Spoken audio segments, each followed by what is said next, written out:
Sveiki, mėly draugai, studijoje vėl naujas ir nematytas svečias Artur Friedman. Sveikas. Sveikas. Su Arturu yra tokia įdomi, yra tokia įdomi byla, pasirodo, jis drįso gegužės 9 dieną pasveikinti savo ir žuvusius artimuosius, ar apskritai žmonės, kurie dalyvavo tame kare. Ir prieš šį bylą inicijavo toks liūdnai pagarsėjęs Algis Ramanauskas. Bet prieš pradedant laidą tikrai noriu jūsų paprašyti, kas galite iki gegužės 2 dienos skirti 1,2% nuo gyventojų pajamų mokesčių mūsų viešai įstaigai Viečių dirbtuvės, kurios dėka mes planuojame išplėsti liaudies žurnalistiką. Ačiū, draugai. Tai Artūrai, tai kas buvo iš tikrųjų? Kaip čia kažkoks Algis Ramanauskas, kuris sugeba visus sekti, sugeba surinkti visą įmanomą informaciją ir kaip sugalvojęs prie tavęs prisikabinti? Kaip jis sugalvoja prisikabinti, tikrai nežinau. Šiaip nestebiu, reiškia, jo veiklos. Mačiau ten paskutinį tą jo garsų, vadinkim, įrašą, vaizdo įrašą, kuriame jis paminėjo, kad visus Lietuvos piliečius klausiančius rusišką muziką, reiškia, reikia žudyti, vaikus atimti. Įsivaizduokim namų ūkį, kur tėvas garsiai pasileidęs rusišką filmą, o mama klauso rusiškos muzikos garsiai. Tai juos... Čia klausimas tik tai pirmą ką padaryti, atimti vaikus ir po to juos sušaudyti, ar prie vaikų juos, ne, aišku, atimti vaikus ir po to. Vaikus, tai reikia atimti iš tokio. Vat, tai buvau nustebęs, kad Lietuvos teisėsauga nepamatė, reiškia, nieko blogo tuose pasisakymuose. Ir, reiškia, buvau nustebęs, kai buvau iškviestas aš į policiją. Tai prieš naujus metus kažkaip gavau tą šaukimą, nelabai supratau dėl ko. Ir kai atvažiavau, kaip tik vat, per stačiatikių, reiškia, kalėdas. Per šaukimą gavai čia praeitų metų, ar kada čia? Už praeitais metais gavau ir praeitais metais per stačiatikių kalėdas, reiškia, nuvažiavau į pirmą komisariatą, reiškia, ir tenais, man paaiškino dėl ko. Pasakė, kad vat, dėl mano pasisakymų 24 metais aš buvau kėlęs į Facebook tą publikaciją, gegužės 9.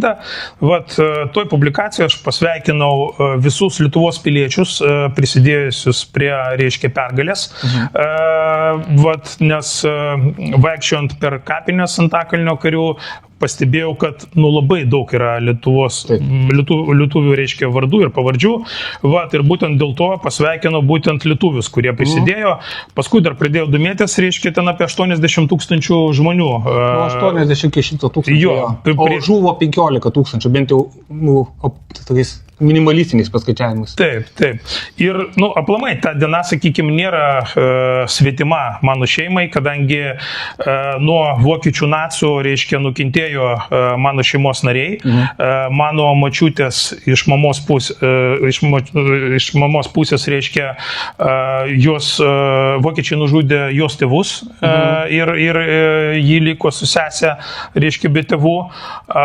Iš tėvo pusės, reiškia, tarp kitko mano to senelio, kuris yra minimas, jo Aron Friedman. Jis yra žydas iš Ukrainos, gimęs tikrų grinų žydų šeimoje, kurie gyveno Chmelnytsko srityje, reiškia, ir jie gyveno pačioje net sinagogai. Ir kem pirmais metais, birželį, reiškia, kai ten užpuolė vokiečiai, tai vat Ukrainos kolaborantai, tie nacionalistai, reiškia, administravo žydų, reiškia, suėmimą, nužudimus ir vat, reiškia, mano prosenelius nužudė ir mano senelis kažkaip paspruko, reiškia, prisijungė prie Raudonosios armijos ir grinai pasienio būryje jis, žodžiu, tarnavo. Vat, paskui ten buvo pašautas ir, reiškia, ir paskui ten kažkur ten kariniam autoservise, žodžiu, ten dirbo. Vat, iš principo, tai sakau, dėl to ta pergalė prieš vokiečių fašizmą yra mums tikra šventė, nes tėvas liko senelis liko be tėvų, močiutė liko be tėvų, ir ta prasme, ir mums ta diena yra labai svarbi. Nes iš tikrųjų, tarkim, jeigu žydų paimam konkrečiai, tai iš tikrųjų visas tas koncentracijos stovyklas, tą patį vyresnį žydai, kurie dėja užmirė, yra patys patvirtindavo, kad Raudonoji armija ir atkovojo būtent tas osvencimas, man atrodo, dar kitas. Taip. Tai Lietuvoje mes žinom, kad 100 000 buvo išžudyta, dalis spėjo pabėgti, dalis prisijungė prie Raudonosios armijos, kiti 16 divizijai buvo, kai kiti sako, oi, čia daug žydų, tai buvo Lietuvo žydai. Aš skaičiau tos atsiminimus, dauguma jų mokėjo tik arba tą jidiš, arba ir lietuvių. Tai rusiškai nemokėjo. Atvyko jie, jie mokėsi po to fronto metu rusiškai kalbėti, nes vis tiek tą bendrinę kalbą reikėjo susikalbėti ir žuvo gal, bijau pameluoti dabar iš galvos, sakau skaičių, man atrodo, ar ne 1716 divizijos gretose Lietuvo žydų. Ir kovojo irgi normaliai, ir apdovanotų buvo, ir žinomų, ir toliau buvo dar, kurie nespėjo tuo metu pasitraukti, bet buvo jau, getuose, spėjo iš getų pabėgti, bėgo į miškus. Buvo veikia irgi tie raudoni partizanai, irgi sakė, kodėl daug žydų. O tai ką jie turėjo daryti, pasvalaukti, kol jas sunaikins, ne getuose. Tai buvo ir lietuvių, buvo ir rusų, buvo ir žydų, visokių buvo. Tai gegužės 9 jinai yra tokia tarptautinė diena, tai yra visų tautų diena, nes visos tautos kovėsi prieš tai. Vyko baisinis antinacinis pasipriešinimas ir Lietuvoje jis vyko, Baltarusijoje, Ukrainoje dar didesnis vyko. Bet vyko ir Jugoslavijoje, ir visur ten pilna, visur buvo tų tarybinių raudonų. Dažniausiai būdavo raudoniai partizanai. Šiaip iš tikrųjų dešinieji kažkodėl tai į miškus nėjo tuo metu, kai nacijai buvo valdžioje, šį įdomus dalykas. Tai vat būtent jo, man irgi kilo klausimus, kurgi buvo jie, kai buvo okupuota 41 metais. Kodėl anksčiau, vėliau, ta prasme, prasidėjo tie visi jų reikalai. Čia toks atviras klausimas. Jo, ir tarp pretenzijų, reiškia, ten šitam skundė Ramanausko buvo paminėta irgi, kad, reiškia, tik Rusijoje švenčia gegužės 9 pergalės dieną, kitur ten Europoje, visuose civilizuotose šalyse, reiškia, tik gegužės 8 Europos diena. Tai va, aš ten pasižiūrėjau dėl savęs, tai, reiškia, Baltarusijoje, Kazachstane, Kirgistane, Armėnijoje, Tadžikistane, Azerbaidžane, Moldovoje, Serbijoje, reiškia, tam pačiam Izraelė nuo 95 dienos irgi švenčia, reiškia, pergalės dieną. 9 švenčia. Jo, gegužės 9, jo. Tai šitoje vietoje skelbti, kad, reiškia, tik Rusijoje švenčia, tai yra visiškas absurdas ir melas. Tai Algis Ramanauskas labai myli ir dievina Izraelį, tai ko jis Izraeliu tada nereiškia pretenzijų? Jo, kodėl jis Izraeliu pavadino necivilizuotam šalim? Ai, koks negeras. Negeras šitoje vietoje. Jo, tai va, tai iš principo toliau, ką aš pasakiau, kad, reiškia, tie tikri partizanai Lietuvos, nes, ant tų paminklų, reiškia, buvo paminėta Lietuvos partizanai ir ten vardai pavardės. Aš pasakiau, kad čia yra tie tikri partizanai, o ne tie, kurie žudė, reiškia, žydus ir plėšė, žudė, reiškia, civilius. Jo, tai mano pasisakymė kalba buvo būtent apie tuos, reiškia, vadinamus partizanus, baltaraišius, reiškia, kurie 41 metais, tik prasidėjus, reiškia, karui, pradėjo žudyti žydus Lietuvoje. Jo, ir žydus ir vietinius žmonės, kurias įtarė kairumų vienokio ir kitokio. Tai, ta prasme, buvo žydų labai daug, nes grynai etninių pagrindų, o lietuvius tokiai valė ideologinių pagrindų. Tai vienas žodžiu buvo tikrai daug skerdynės, buvo daug žudė žmonių. Jo, čia faktas. 96 procentus, reiškia, žydų Lietuvoje nužudė vokiečiai su tais, reiškia, baltaraišiais, tais kolaborantais. Tai Ukmergėje, aš prisidėjęs, aš kaip tik mano šiandien domis, radau prosenelį savo, tik iš Ukmergės skambino tos bažnyčios. Ukmergėje gyveno apie 40 procentų gyventojų buvo žydai. Po karo jau neliko praktiškai, nežinau, vienetai gal kokie liko, ten toli, kur mano proprosenelė gyveno sinagoga, tas Ukmergės stovėjo, sakyti, mano ten senelė pasakoja, sakė, matė irgi, kai vedė, voromis irgi ten šaudė ir taip toliau. Tai yra tragedija. Tai yra tragedija. Bet dabar kažkaip ta tragedija, tokia, kažkaip kitaip pakeičia formą visą. Tai vat būtent jo, ir mano tą pasisakymą reiškia, kad aš pavadinau tos žydų, reiškia, žudikus banditais, tai jie žodį žydai išvis, ta prasme, nepastebėjo tiek ten prokuroras, tiek ten, nežinau, ten teisėsauga, žiūrėsim, aišku, kaip ten žiūrės į tą visą teisėją, bet iš principo aš nieko blogo nepasakiau, aš tiesiog pasakiau faktus.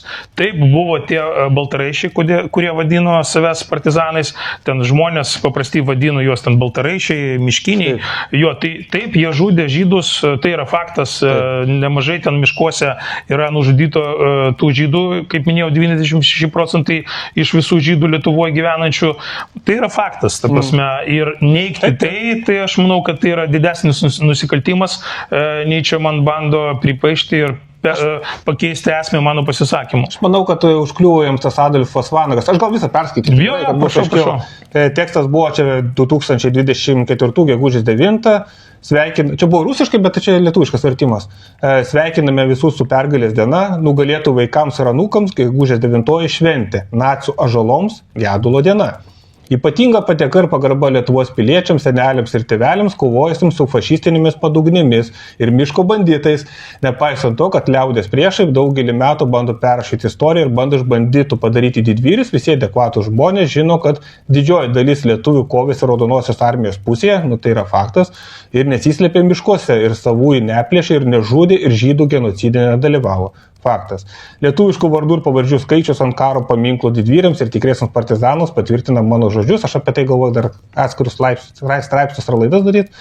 Visi, kurie šlovina Adolfą Vanagą, matyt nežino, kad šis amerikiečių kilmės pseudo herojus bendradarbiavo su KGB ir išdavė visus savo banditus. Taip, čia reikėjo pridėti, žinai, kad vis tiek vyko kankinimas, tas jau sutinku, čia gal galima duoti. Jo, bet čia irgi tiesioginis vertimas, nes aš rusiškai ten buvo pasakytas žodis galavarėzai, tai ten žodžiu turi labai daug reikšmių, tai aš paskui apie tai irgi pasakysiu. Gerai. Nežinau, kaip ši programa buvo paleista per Lietuvos televiziją, bet pagrindinį fragmentą išsaugo ir paskelsiu komentarus, čia kažkokią laidą turiu minyje. Taip, jo komentarė yra nuoroda, reiškia, į tą laidą, kur kalbėjo būtent rašytoja Vanagaitė, reiškia Rūta, tai ir remiantis jos pasisakymais ir buvo išsakyti, reiškia, tie žodžiai publikacijai. Nežinau, čia jau kaip paskelbs komentaras, didžiuojuosi, kad mano senelis Aaron Friedman išėjo frontą kaip savanoris ir padovanojo mums ramų dangų. Mano širdės visada bus mano herojus, ačiū seneliui už pergalę. Ir ten raktažymės. Tai normalus tekstas. Tai realiai iš tikrųjų gali kabintis prie to, kad tuo bendradarbiavo su KGB, nevatai. Aš spėjau dėl to ir formuluoju visą bylą. Jo, tai kadangi ten tiesiog mano publikacija susideda iš dviejų dalių. Pirma, tai yra, reiškia, pasveikinimas ir smerkimas, reiškia, tų žudikų, reiškia, žydų, tai yra baltaraiščių. O antra dalis, tai yra tiesiog atkreipimas dėmesį, reiškia, į tą laidą, kuriame pasisakė, reiškia, Rūta Vanagaitė. Ja, čia tai gaila, kad nenurodyta. Nes Vanagaitės laida ir citata, tada būtų aišku apie kokią laidą, nes dabar kiti, žinai, čia iš konteksto. Jo, tai paskui radau aš, reiškia, ir tą ir straipsnį, kuriame yra aprašytas, reiškia, ta laida ir tie visi pasisakymai. Jo, tai iš principo vien tik jo, dėl šito turbūt ir bando, reiškia, pritempti mano pasisakymus ir iš principo du kaltinimai. Pirmas kaltinimas yra, kad aš neigiu, reiškia, tarybinius nusikaltimus. Bet čia nieko apie tai nėra aprašyta visiškai. Tai ten įvairiai, žodžiu, ten jie bando, ten pasisakė ekspertai prieš paskutinėme tam posėdėje, reiškia, tai pagal ekspertų nuomonę, reiškia, mano pasveikinimas su pergalė, tai aš sveikinu visus pergalę, reiškia, su Lietuvos laisvės kovotojus. Ta prasme, kad tarybų raudonoji armija laimėjo karą prieš, reiškia, laisvės kovotojus. Čia yra klydesys. Tai čia yra visiškas klydesys. Paskui čia pergalės ir rašom prieš fašizmą. Taip, paskui nacių atžalom, reiškia, ekspertas suprato, kad aš vadinu laisvės kovotojų, reiškia, giminaičius ir atžalas. Ta prasme, čia visiškas kosmosas. Paskui, reiškia, sakau, kaip jūs supratot, kad aš kalbu čia apie laisvės kovotojus? Tu pasakėjai žodį banditas, sakau, ir tai lietuvių kalboje žodynė dabar yra daug reikšmių to žodžio ir pirma reikšmė yra, reiškia, plėšikas žudikas, antra reikšmė yra laisvės kovos, reiškia, kovotojų dalyvis. Tai reiškia, jie patys pripažįsta, kad galima tos pokario ten partizanus, kaip sakykime, vadinti banditais. Banditas lygų, reiškia, Lietuvos laisvės kovos dalyvis. Nes miško banditas gali būti, bet kas jis gali būti net ne politinis. Tiesiog šiaip banditas. Faktas. Tai va, tai žodžiu, jie, sakau, čia visai bando vartyti mano pasisakymus ir pritempti, tai, tikiuosi, Nes jau, tarkim, miško broliai, tarkim, ta savoka buvo naudojama dar per Pirmą pasaulinį karą, nes buvo ten, carinės armijos dezertyrai buvo, po to vietiniai gyventojai susibėgo ir miškuose ten būrius buvo susibūrę.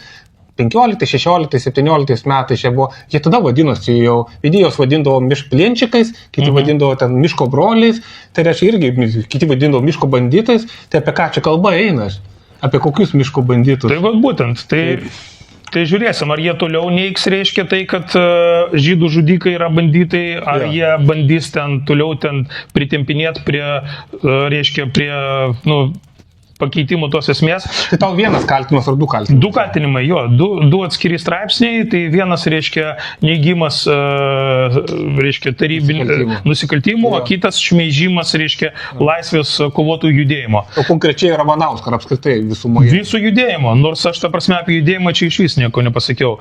Tai o dėl Vanago nieko, dar ten konkrečiai apie jį tenas nieko ne. Kad aš šmeižiau jį, žodžiu, ir jo, bet iš principo, iš pirmų tų kaltinimų, kad aš ten neigiau tos nusikaltimus, tai, ta prasme, iš vis nematau, kur aš čia kalbėjau apie nusikaltimus, ar aš neigiau. Ir, kaip aš minėjau, dalis mano šeimos nukentėjo nuo, reiškia, vokiečių fašistų, kita dalis mano šeimos nukentėjo nuo NKGB, sakykime, ir nuo tų komunistų. Nes mano mačiutės, reiškia, iš tėvo pusės tėvai ir jos broliai ir sesuo buvo ištremti, reiškia, į link Sibiro. Ir pagal kažkokio ten piliečio skundą mano prosenelis buvo nušautas, reiškia, o jo vaikai ir žmona buvo ištremti. Tai va čia tokia ironija, tie patys žodžiai, kuriuos pasakė tas Algis Ramanauskas, kad reikia atimti vaikus, o tėvų nužudyti, ne? Tai va tas pats vyko su mano šeima. Mano prosenelis buvo, reiškia, nužudytas, prieš tai buvo atimti vaikai, o po to jis buvo, reiškia, nužudytas. Ir tremti, reiškia, mirė mano prosenelis, 3 broliai mano mačiutės ir iš tremties grįžo tik mano mačiutė ir sesuo. Tarp kitko, mano mačiutės sesuo 2 kartus buvo ištremta, nes kažkokių stebuklų jį ten iš tos tremties, kai mirė mama ir jos broliai paspruko, grįžo atgal į Taliną, kažkas ten ją ten pamatė, pridavė, reiškia, ten valdžiai tai ir ją pakartotinai ištrėmė į tą patį tašką. O koks pagrindas buvo tų trėmimų ten už ką? Kad čia... Antitarybinė veikla? Kad antitarybinė veikla, reiškia, ir visa šeima, kaip skaitosi, kaip valdžios priešai ten, ar kaip ten vadindavo. Jo, ir viskas. Ir tada, reiškia, po grįžimo, paskui mano mačiutė iš tremties grįžo, susipažino su Arnu Friedmanu, ir taip susikūrė šeima. Tai tarp kitko, Taline yra toks didelis monumentas aukoms nukentėjusiems nuo komunizmo. Ir šitam dideliam monumente yra mano prosenelių ir mačiutės, reiškia, brolių vardai pavardės.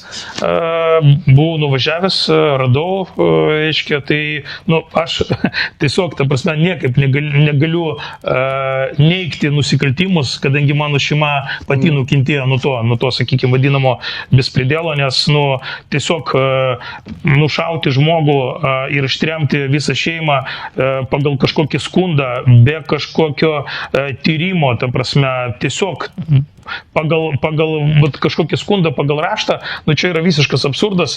Paskui, čia toks bardakas buvo. Jo, paskui, kai grįžo, reiškia, mano mačiutė iš tremties, tai kreipėsi į ten tą vadinamą teisėsaugą tų laikų, gavo raštą, kad per klaidą, reiškia, kad vis dėlto nebuvo jisai ten joks ten antivalstybininkas ir jokios veiklos nedarė, ir per klaidą buvo jis nušautas, per klaidą buvo jie, reiškia, ištremti. Taip nutiko. Taip nutiko, jo, taip nutiko. Tai va, bet tai va, kokias sąsajos dabar irgi yra visi tie, kurie bando čia tau irgi kažką prikišti, tik jie patys irgi tokias mintis dėsto, kad čia yra normalu, kažkokius antivalstybininkus persekioti ir taip toliau. Jo, tai paskaičius komentarus, tai ten ištremti jį į Sibirą, ištremti jį į Rusiją.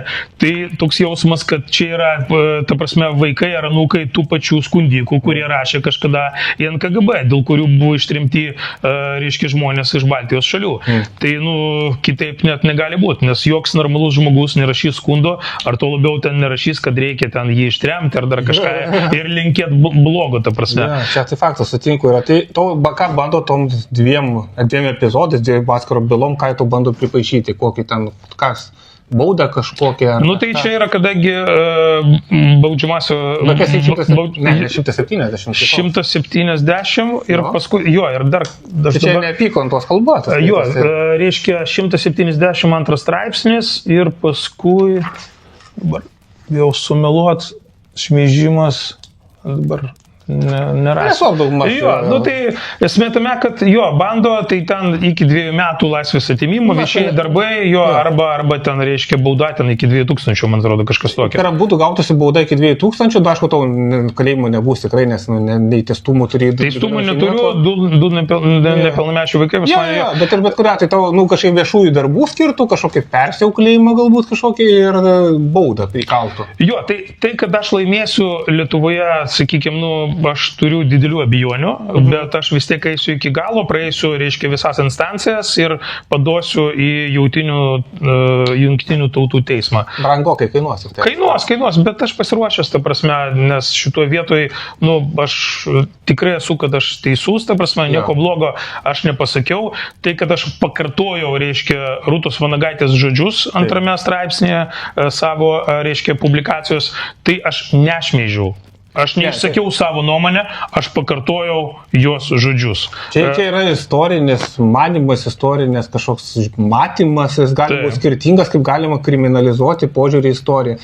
Tai būnė, galbūt kažkur ten neteisingo kažkokio faktą paminėjai, tai gerai, tai patikslins, tai kitas atėjęs žmogus ar istorikas. Tai faktas, tu labiau, kad tas mano pasisakymas žodis į žodį yra ir straipsniai, reiškia, Delfi, ir ten laidoje, reiškia, tiesiogiai buvo pasakyta, tai aš nieko naujo neišsakiau, neišgalvojau, viskas žodį į žodį tiesiog buvo parašyta. Pagal visą bendrą logiką, gerai, tarkim, ateina mano pažiūrų, aš toks kairiųjų pažiūrų, ateina žmonės, mes nusprendžiam savaip istoriją perrašyti. Dabar visi tos, kurios liaudės gynėjai, kurios vadina stribais, jūs jos niekinate, kažkur komentarus, davai juos visiems po BK 170. Tai analogiška situacija gautųsi. Tai būtų nelogiška. Ta prasme, jeigu vyksta kažkokie istoriniai klausimai, tai daryk debatus, ginčykis ten, batalijas darykis istorinės, bet kažkokia įjungti teisėsaugą, kad baudas užtėtų, kad tu viešai kažką pasisakei, kad kažkam, kad kažkas dėl to nepatiko, tai čia idiotizmas, ta prasme, visiškai gaunas. Tai būtent. Tai už valdžios kritiką gal tada irgi reikės duoti baudas. Tai faktas reikėtų, nes aš valdžią kritikuoju gana dažnai, nes tikrai aš smerkiu ten tos visus ten buvusius komunistus, reiškia, kurie valdžioje sėdė, buvusius ten tos KGBistus ir tai, kad jie ten slepia ir neviešina, reiškia, tų agentų sąrašus, tai čia yra visiškas absurdas ir kosmosas. Ir ta prasme, ir kad valdžioje iki šiol sėdi KGBistų ten vaikai, ta prasme, man tai yra visiškas absurdas. Ir man dabar bando, reiškia, tokius kaltinimus reikšti. Nežinau, tai dėl to aš sakau, nelabai aš tikiu, kad Lietuvos teismuose galima laimėti tokią bylą, bet jungtinių tautų, reiškia, teisme aš įsitikinęs, kad aš laimėsiu. Aš galvoju, kad aš nežinau, tau reikėjo, nuo pat pradžių, aš kalbu, čia gal tai kažkokios taktinės klaidos padarytos pačiam procese, reikėjo nuo pat pradžių reikalauti normalaus eksperto arba savo ekspertas vesti, tai lingvistikos arba istorijos. Tas ir tas būtų gerai iš tikrųjų. Tai, kad būtų galima, nes jie, kaip pasako, interpretavo tą tekstą, tai, švelniai tariant, idiotiškai, visiškas nesąmonės interpretuoja, o jeigu būtų normalus kalbininkas, kuris, visą sakinių struktūrą žiūrėtų, ir istorikas, kuris, aišku, Lietuvoje tokia rasti nešališką istoriką, tai čia labai sunku, bet kaip pavyzdys. Tai visai kitaip galėtų tavo tekstą interpretuoti. Tai jeigu kažkas žiūrės šią laidą iš lingvistų arba iš istoriko, būčiau tikrai labai dėkingas, jeigu jūs parašysit, reiškia, ir nebijosit padėti, reiškia, šitoje byloje, nes iš principo buvau nustebęs, reiškia, kad teko kalbėtis, reiškia, su keliais advokatais. Tai žinokit, buvau nustebęs, kad advokatai net bijo apsiimti, reiškia, šią bylą. Sako, tai čia mes nežinom, kaip žiūrės klientai, čia liks toks šleifas, čia labai politizuota byla. Tai, kažkoks absurdas kosmosas, kažkokius žudikus, reiškia, pedofilus nebijo, reiškia, ginti, o dėl mano pasisakymų, reiškia, čia jau kažkoks bus šleifas. Yra kaip yra, bet, nežinau, man per pažįstamus, per rekomendacijas, reiškia, patarė kreiptis į vieną advokatą, tikiuosi jį sutiks ir jeigu viskas bus gerai, tai... Šiuo metu buvai be teisininko, pas savarankiškai. Jo, aš pirmam posėdį buvau be teisininko ir paprašiau, reiškia, vertėjo, kadangi galėjo būti kažkokie terminai arba žodžiai, kuriuo aš nelabai suprasiu ir paprašiau, kad būtų vertėjas. Tuomet, reiškia, teisėja pasakė, kad kai, reiškia, kai žmogus teisme yra be advokatų ir reikalauja vertėjo, tai jis privalo turėti, reiškia, advokatą. Ir tada man valstybės davė advokatą, kuris dėl vaizdo pasidėjo, reiškia, antroje byloje. Ir ačiū, kad nepablogino mano situaciją. Tai šitoje vietoje aš manau, kad toliau, ta prasme, dar ne per vėlu, ta prasme, užsakyti papildomą kažkokią ekspertizę.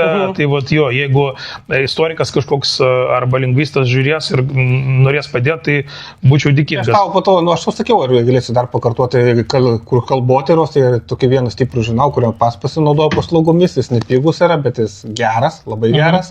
O dėl istoriko, bandys irgi aš jį pasiklausinėti, bet aišku, dėl būtų istorikai, aš nežinau, ar bus priskiriami prie ekspertų, nes jie iš senos kartos, o dabar senukai bus čia iš tų, nes dabartinių naujų istorikų niekas neapsims tokio dalyko, 100% duodu, arba jeigu apsims, tai pablogins nebent.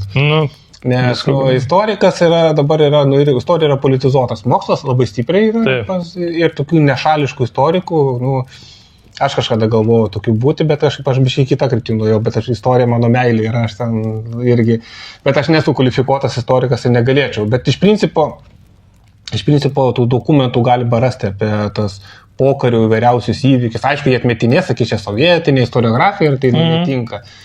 Tai aš nežinau, kaip tai, gal tu ir teisus, gal lietuviškose teismuose, aišku, reikia praeitą kelią, bus sudėtinga tos dalykus rodyti, nes čia ant ideologijos visos dabartinės užvažiavimas čia gaunasi.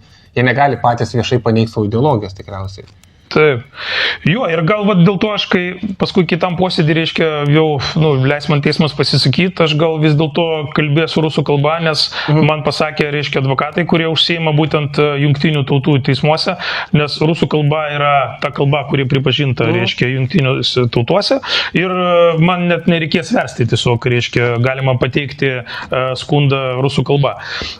Ir kad dar prisiminiau dabar, reiškia, prieš paskutinį posėdį buvo prieėjęs prie manęs ar TV3 ten, ar Lietuvos ryto žurnalistas, bandė pakalbinti, reiškia, ten uždavinėjo klausimas apie bylą, paskui kažkaip peršoko į temą ten apie Ukrainą, tai aš jam pasakiau, aš sakau, kad nieko bendro šitą temą su Ukraina neturi, bet mano pozicija yra nuo pat pirmos dienos yra labai tvirta ir paprasta. Aš už tai, kad tarp šitų dviejų šalių, nes turiu ir ten ir giminių ir draugų, ir tiesiog, tikrai neatsisakinėsiu nei vienų, nei kitų, reiškia, ir jis pasakė, kaip čia taip, sakau, o jeigu būtų konfliktas tarp jūsų tėvų, sakau, ir ką jūs pasirinktumėt, mamą ar tėvą? Ir jis man atsako, jeigu tėvas rusas, aš aišku pasirinkčiau mamą. Tai ir tokie žurnalistai, ta prasme, formuoja nuomonę, kaip jie vadina save nuomonės formuotojai. Tai jeigu jau tokie rusofobai, ta prasme, formuoja nuomonę, tai, ta prasme, apie ką mes galim kalbėti? Dar primink, Artur, sakėjai, kad skambinaisi, norėjai, kad advokatai tave stovauti ir kas pradėjo moralizuoti. Dar vienam advokatui paskambinau, jo ten per pažįstamus davė kontaktą. Tai sako, tai kas čia per bylą, dėl ko? Sakau, gegužės 9 ten padariau publikaciją, o tai kam tu tai padarei? O kas tavęs prašė? O tai jeigu tau ta šventė svarbi, tai sėdėk tyliai namuose ir švesk? Jo. Aš sakau, supratau. Tai aš manau, kad, sakau, jeigu jūs taip jau pradėjot, sakau, tai net neverta ten susitikinėti ir net neverta kalbėti. Tai tai jo, įvairių, reiškia, yra žmonių, tai buvau nustebęs. Yra kaip yra. Aš dabar galvoju, mačiau pavardį vieną, ar čia Liutvinskas buvo pas tave advokatas? Jo, pačioje pradžioje buvo Liutvinskas, reiškia, tai jis su manim ten 2 kartus buvo nuvažiavęs. Jisai Paleckis, man atrodo, buvo advokatas.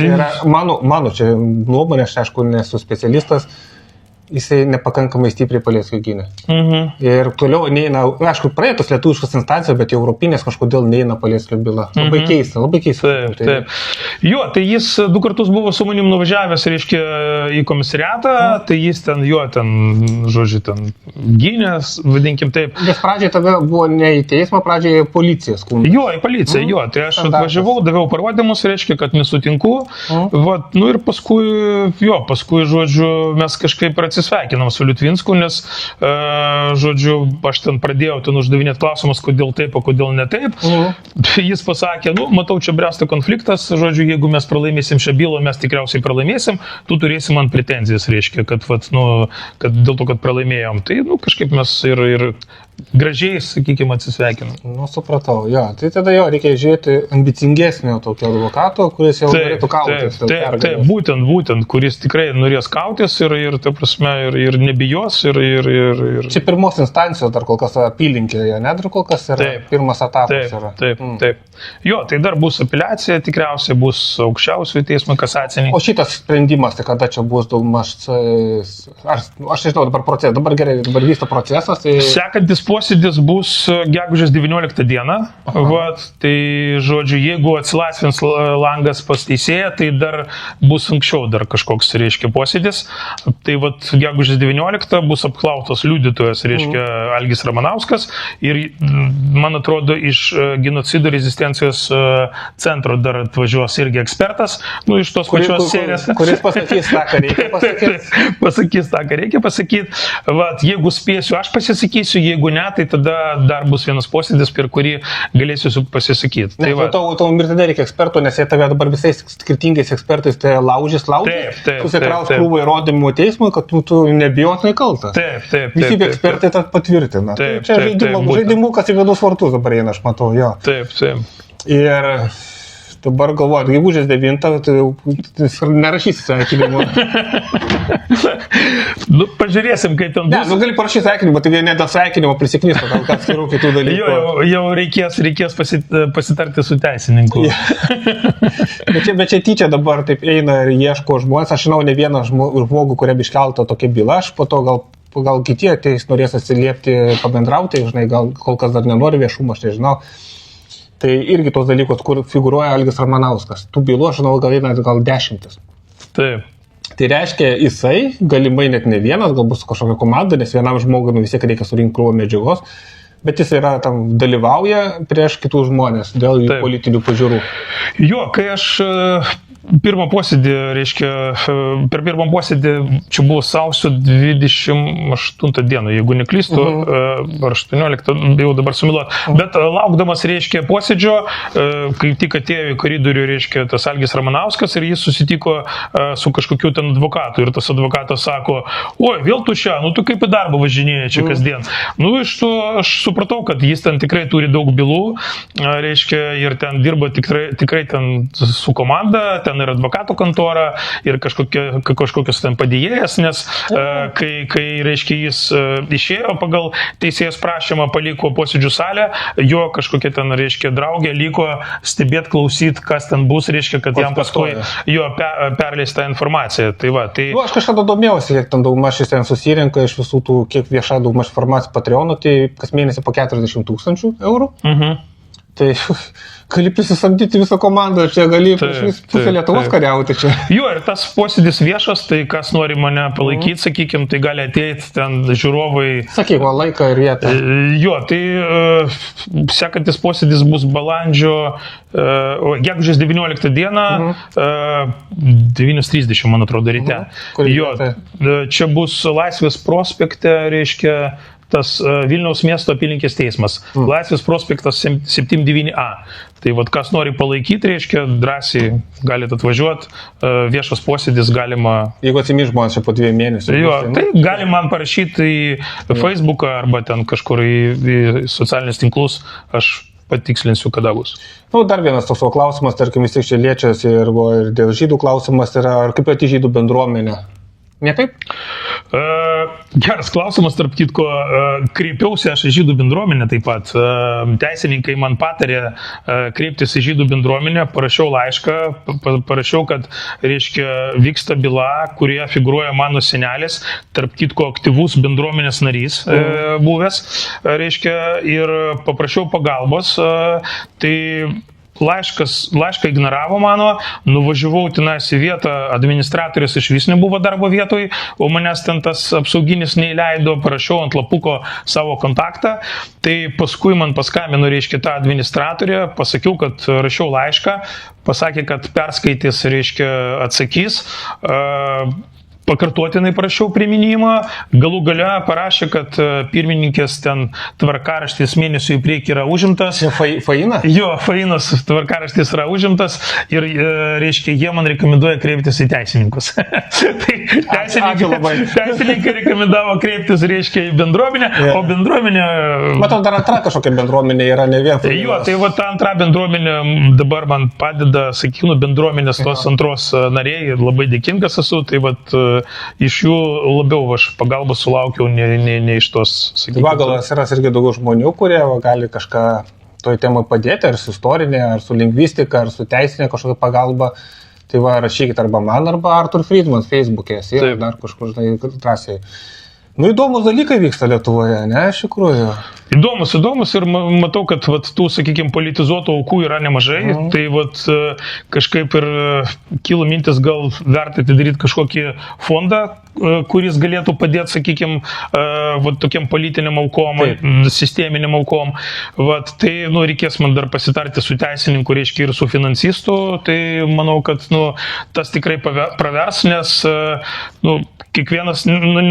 Po vieną sunku. Jo, po vieną sunku ir ne kiekvienas gali sauliaisti, sakykime, tuos geresnius advokatus ir, nu, tas... Čia žiauriai gera idėja, labai teisingai. Jo. Tai jeigu užsimtų, nes, kaip suprantu, pats esi toks verslus žmogus, toks aktyvus, tai jeigu tokie žmonės gali tokį indėlį visuomeninį nešti, nu, čia būtų aфиgenai, nes yra žmonių, gerai, nu, pats esi gali sauliaisti advokatų samdys, nu, kokį bobulytę ten, ar koks nors dėdulis, ar šiaip bėdulis, kaip sakoma, nu, jis ten galbūt dirba, mažai uždirba, arba mažai pensijėlį ir jį ten ės, tai sudarom kokie 2-3 eurų baudos, nu, tai jam čia baisu, žinai, žmogui, plius dar advokatų išlaidos. Būtent. Taip.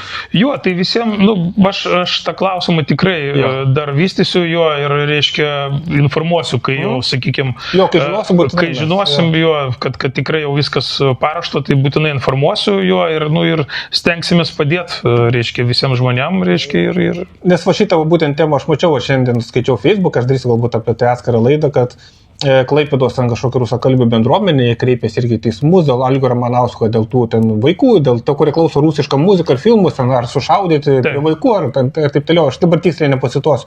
Bet jie kreipėsi per visus tos teismus ir po to, kas kažkuris teismas galutinai nusprendė, kad nu, Ramanauskas čia nieko nekurstų, BK 170 kažkodėl neegzistuoja. Taip.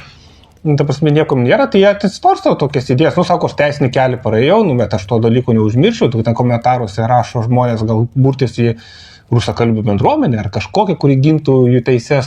Tai va, galbūt galima išplėsti, nu, nebūtinai čia rusakalbius galima paimti apskritai Lietuvoje gyvenančių žmonių. Jo, tai čia, ta prasme, bet kokios tautybės, reiškia, žmonės gali nukentėti nuo ir reiškia, nuo sisteminės, sisteminio spaudimo, jo, o apie ten tą, sakykime, tautinių mažumų, sakykime, spaudimą, tai, nu, čia irgi tokia atskira tema, jo, tai... Ypač dabar ant bangos yra būtent rusai yra, nes įdomus tas dalykas, mano žmona rašė apie tą neapykantos kalbą, visą kitą magistrinį darbą, jinai rinkosi, ar norėjo rašyti apie rusus, čia gal kokiais 18 ar 19, sako, nerašyk apie rusus.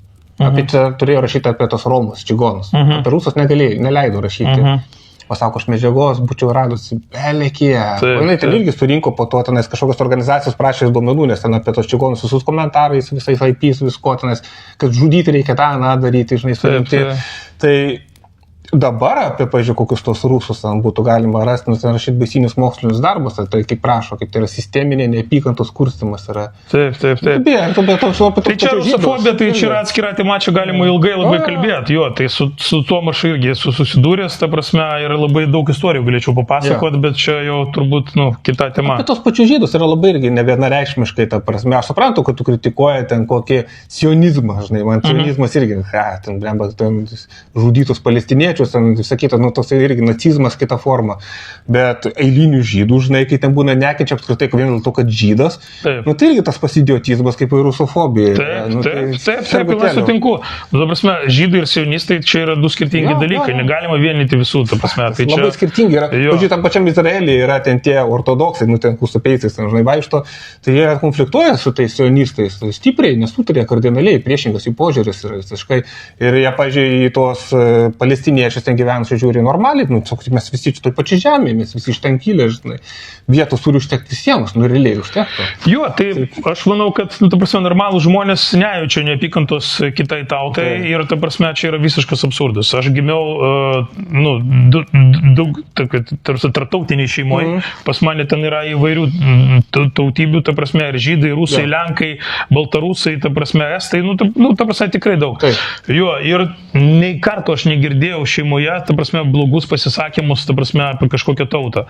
Ir, sakykime, po tos nepriklausomybės atkūrimo 91 metais, mes, ta prasme, net nesvarstėm, kad kažkur išvažiuoti ar dar kažkas, nes, sakykime, aš gimęs Vilniui, mano mama gimusi Vilniui, mano mamos tėvas, ten anksčiau buvo tas Krai Vilenskija, ten iš šito krašto, jo mama irgi, mes esam vietiniai, ta prasme, kodėl mes kažkur turėtume išvažiuoti, Jo, ir ta prasme, aš supratau, kad aš pats baigęs su rusų mokyklą, bet ten, ačiū Dievui, turėjau gerą ten lietuvių kalbos mokytoją, ten Irena Paltanavičienė, paskui parekomendavo man, reiškia, dar papildomai ten repetitorių, ten, kad galėčiau įstoti į Vilniaus kolegiją.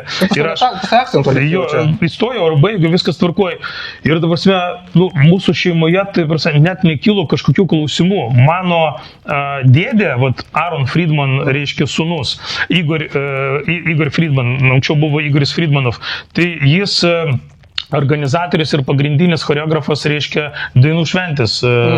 Tai pas močiutę visada kabėjo, reiškia, Lietuvos nacionaliniai kostiumai, ten pastoviai ten ateidavo šokėjos, ten, ta prasme, mes niekada nejautėm kažkokios neapykantos, čia yra visiškas absurdas. Čia kaip faina, kad žinai, tas sparnuoto frazė jos, kad tenais, tipo, žinai, žydai, lietuvių nekeičia, bet iš kur, čia yra kosmosas, tai nesąmonė pasakyti. Čia yra visiškas absurdas, nes aš manau, kad visi vadovai, ta prasme, ten ir ta prasme, ir valdžia turėtų galvoti, kaip suartinti žmonės, o ne kaip priešinti. Nes dabar, tiesiog jie priešina įvairiom temom.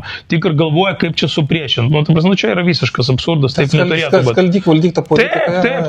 Taip. Ir jiems paprašiau paskui ten vokti tos pinigus iš biudžeto, nes paskutinė valdžia, kiek ten, 600 milijonų, ar kiek ten buvo, ar 700, ta prasme, ten, nesutapo po audito ten. Jo, ir viskas, ta prasme, ir ramu tylu, nieks nesėdi, ta prasme. Po sniego keliai įsidengė duobėti yra, tai kaip jie buvo tvarkomi tie keliai iš tikrųjų. Tai čia tos korupcijos begalė yra, bet faktas, kad visi nesigilintų į korupciją, į nekompetenciją, kad žmonės visi tarpusai nesusivienytų, reikia juos suskaldyti. Taip. Tas rusas, tas lenkas, tas žydas, tas vatnikas, tas dar kažkas, žinai, homofobas, ten dar kažkoks, žinai, ir vienu žodžiu visų sukali skirtingai. Jo, ir pagal tos naratyvus rusakalbiai Lietuvos piliečiai kažkodėl yra, ta prasme, siejami ir vienijami su Rusijos, ta prasme, piliečiais. Bet aš, ta prasme, nesuprantu, kur ta sąsaja, ta prasme, taip, mes kalbam rusiškai irgi, bet mes esam Lietuvos piliečiai, ta prasme, kažkoks kosmosas. Tai aš dabar, irgi kalbėdamas prisiminiau tos, sakykime, dar tarybinius, ar čia jau buvo, man atrodo, dar tarybiniai laikai, kai mes ten vaikščiom, reiškia, futbolo rungtynės į buvusi tą Žalgirio stadioną Vilniuje pas mus. Tai, aišku, ten, kai, sakykime, ten kažkas gal žiūrėjo, ten sirgo, reiškia, už ten Maskvos ten tą Spartak, ar ten dar kažką, bet kai atvažiuodavo iš Maskvos ir žaisdavo prie Žalgirį, tai, aišku, mes sirgdavom už Žalgirį. Jo, ir ten dainuodavom ten dainas, ten joja lietuvaičiai. Tai, šitoje vietoje, čia yra visiškas kosmosas ir tikiuosi, kad žmonės kažkaip pradės kritiškai mąstyti ir supras, kad čia nėra priešų, čia yra, ta prasme, norėtųsi, kad būtų ta vienybė, kuri ir yra traktuojama, reiškia, Lietuvos himne, bet kol kas aš vienybės nematau. Aš būtent dar sakau, kad būtent reikia tokius dalykus kalbėti, viešinti tokias bylas, kad žmonės matytų ir kad žmonės suprastų, kad po vieną jo sunku labai ir tikrai gali sulaužti, bet jeigu visi šnekasi, atsiranda toks kaip bendruomenės, tokios ryšiai tarpusavio, Bleba, jau tada sunkiau bus pakrūtinti visus. Faktas, nes ne visi yra stipri žmonės, daug silpnų žmonių, visi bijo ten, ką pagalvos, ką pasakys. Man iš principo vienodai, ta prasme, svetimų žmonių nuomonė, aš neskaitau nei tų komentarų, nejaučiu to spaudimo, man, ta prasme, absoliučiai vienodai. Tai nereaguoju. Tai ten paskui gal teisininkas, kuris mane gins, ten peržiūrės, perskaitys, gal bus galima prikipti ir ten nubausti, reiškia, tos komentatorius, bet jų nuomonė man, ta prasme... Anoniminiai, ten po to pasislėpė po netikrais vardais, kiškiai drąsuoliai tokie. Negrasina, kad čia pagaus gatvėje, ten kažką padarys, žinai. Man irgi tokių yra, ten kažką darys, sakau, tai ko tu lauki? Aš būsiu čia, tokią valandą būsiu tokioje vietoje. Atvažiuok. Aš kažkada į Akropolį ir nuėjau, čia Kaune, grasino man tas smegenys ištaškys, 22 metais šitas karas prasidėjo. Toks psichelis toks. Nes aš kaip po to sportau buvo teisinis procesas, tai jisai psichiatrinį gulėjo varšiukas. Ten kažkas matyti reikėjo. Tai jisai man kažką, kad sunaikys, sakyta, sakau, būsiu tokią valandas. Gerai, atėjusi sudaužysi, atėjau, niekas neatėjo. Aš atėjau, gerai, sarkoj, tai labai jau nori bandyk, žinai. Tai vieną šneka, kitą daro. Aišku, jie, žinai, jeigu atsiras tokiam pirmų metų tokia situacija, chaosas, sakyta, visoje gaujoje, gal aišku drąsus ateitų su pagaliais daužyti, žinai, ten kažką. Bet čia, yra menkystos. Gaila, iš tikrųjų, reikia toks menkystas ir kur muš per galvas, tai perkeltinė prasme gesinti, kad tikrai, kai nesirastų tą vadinamą dieną X ar tas 41 metų birželio scenarius, kad vėl nebūtų lietūkio garažai ten ir žudimai žmonių. Tai kuo labiau tyli žmonės, tuo labiau šitie visi veikėjai lipo ant galvos. Tai reikia nebijoti, reikia su jais kovotis tais pačiais metodais, rašyti pareiškimus, ir tempti prie... Fiksuoti medžiagą, fiksuoti ir per laiką sutvarkysim. Ką, užtėt gal tada? Manau, kad taip. Buvo malonus pabendrauti. Gerai, iki draugai. Viso gero.